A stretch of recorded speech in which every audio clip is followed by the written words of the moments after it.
I have the fantastic opportunity to be together with Andrea, which is one of my most important, I would say, yeah, masters, learning masters at the moment. So I'm very glad to see you again.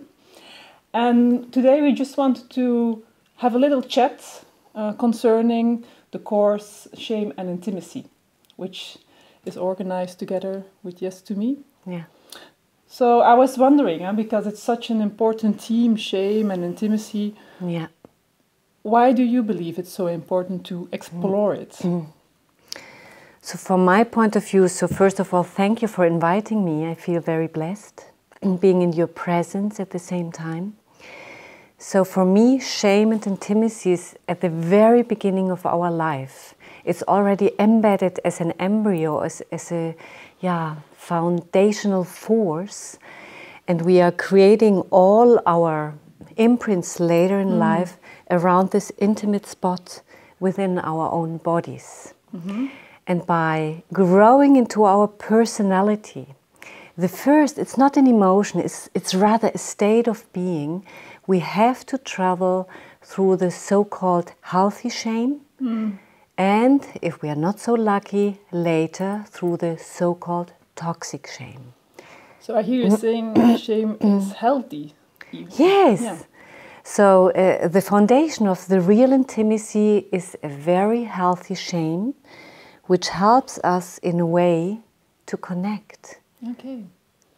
But to connect in a softer way, because then I'm able to resonate with you. So if I wouldn't feel this kind of healthy shame, I wouldn't even realize that you are there. Okay.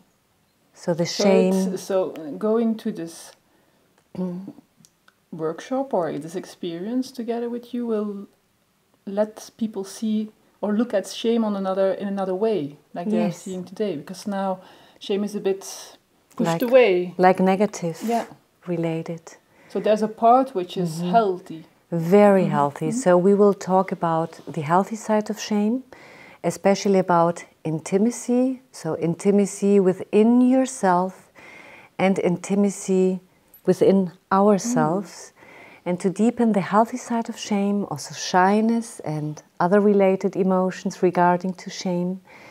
And on the other side, we will also deepen toxic shame, how toxic shame can become, and it can disturb our relationships, and how we find, in a way, working tools or tools to overcome this kind of toxic shame. Yeah.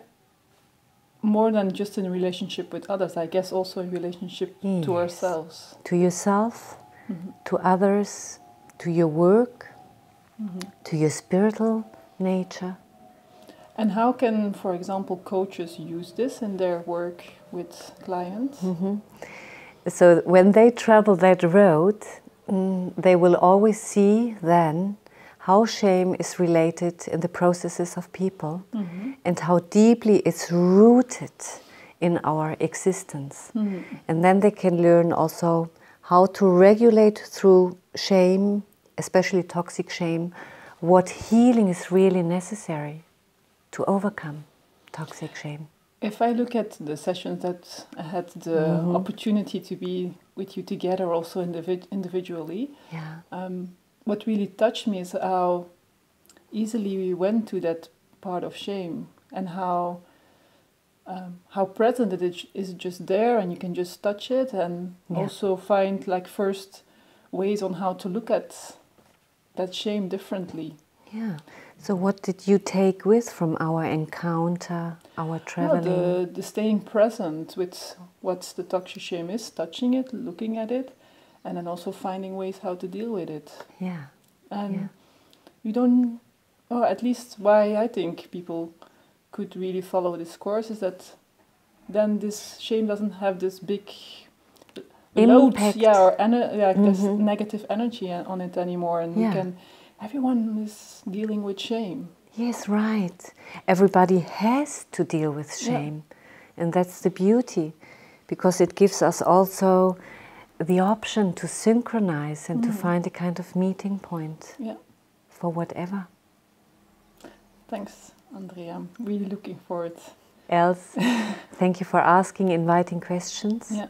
So I can feel our connection, which feels very nice. Same here. Okay. Thanks. Thank you.